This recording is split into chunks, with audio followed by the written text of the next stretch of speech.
We begin with some breaking news. A strong earthquake has hit central Morocco, killing at least 600 people, according to authorities. Hundreds more have been injured. The earthquake struck late on Friday night in the high Atlas Mountains, about 70 kilometers from the city of Marrakech. A local official has said most of the deaths occurred in inaccessible mountain areas. Several buildings have collapsed in Marrakech. Fearing aftershocks, many residents decided to stay outside overnight. For more, I'm joined now by journalist Musahab El-Shami, who is near the city of Marrakech, which again was badly hit by the quake. Musahab, what's the latest where you are? Hi. Yes, as you mentioned, the death toll was recently updated to over 600 deaths, so it's more than doubled since the first reports last night when the earthquake hit Morocco around 11 p.m.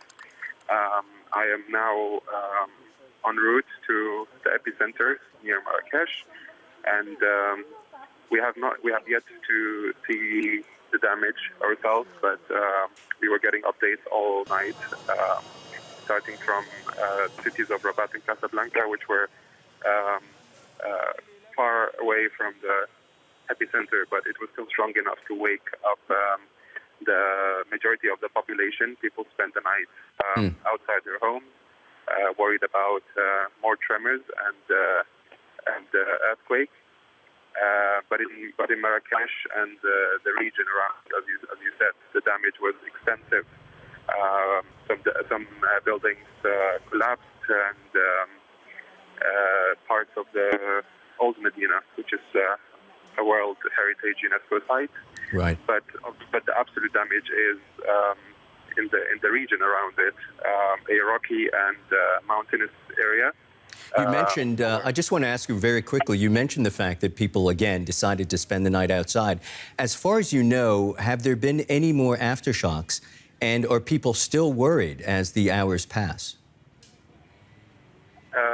People were extremely worried at night, but as the hours went by, some people went home, especially in Rabat and Casablanca. But in Marrakech, the updates I was getting from colleagues and eyewitnesses is that people spent the night outside.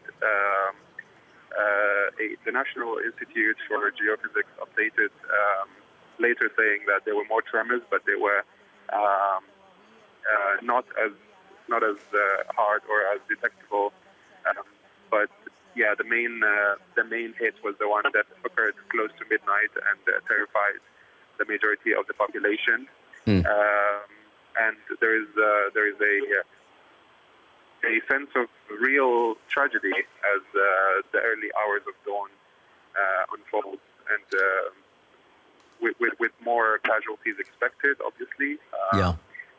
There are still people stuck on the rubble in many of those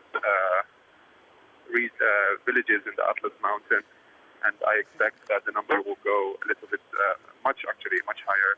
Musahab, you mentioned the fact that you were on your way en route to a point there in Marrakech. How is the travel going? Is it easy to drive? Are you actually on the streets driving, or how are you making this trip? Yeah, I am heading there with our team. We're the AP team in Morocco.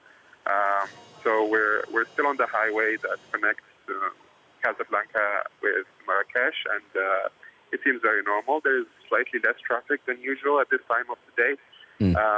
But from what I'm seeing online is that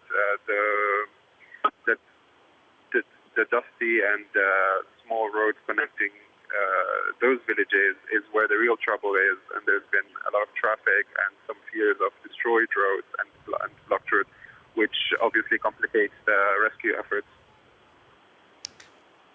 Understood. That is journalist Musahab El-Shami. Many thanks.